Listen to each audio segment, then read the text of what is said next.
Hi everybody. Let me switch this over to camera mode here today. I'm in Photo Booth, and you're going to be in Photo Booth too. So, hello. If you don't know how to get to Photo Booth yet, let me show you right now. Up on your screen, you're going to go to Go, Applications, and then obviously Photo Booth. So I have that open.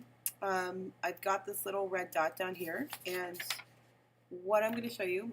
We could scan this into the computer, but we're going to just take a picture with it with Photo Booth because that takes less time. And for this art, we don't really need it to be the perfect resolution. I just want to point out before I show this to you, you can see, first of all the other pencil marks on there.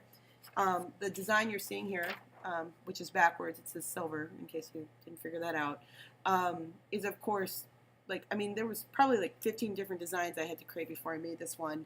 And there are some little mistakes I made on this one that I can fix on the computer.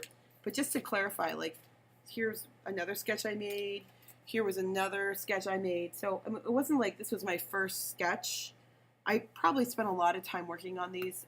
By now, I'm sure you've seen me demo how to just get started with this. I actually spelled out the word silver to space them all out and then really modified it like this later. So this took some time. I mean, I think this is about an hour and a half worth of work just to get to this point, and that was not including, again, all these other sketches I had to create.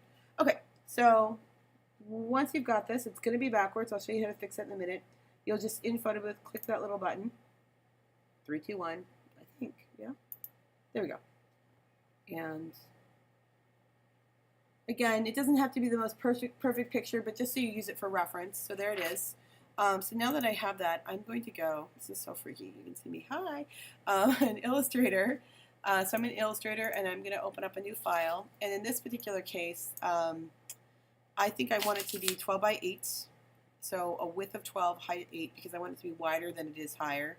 And 12 by 8 is a nice standard size, so that's what I recommend. Color mode RGB, in case you're wondering, and of course high for raster effects, so say OK to that.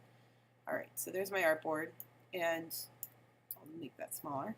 And to get the image from Photo Booth in here, I'm going to, let's see if I can make this smaller. Yeah, so I'm just going to go back to Photo Booth, and there's the image that I just shot, and you can see it's down on my film strip roll, and I only have one there now because I deleted all the other ones.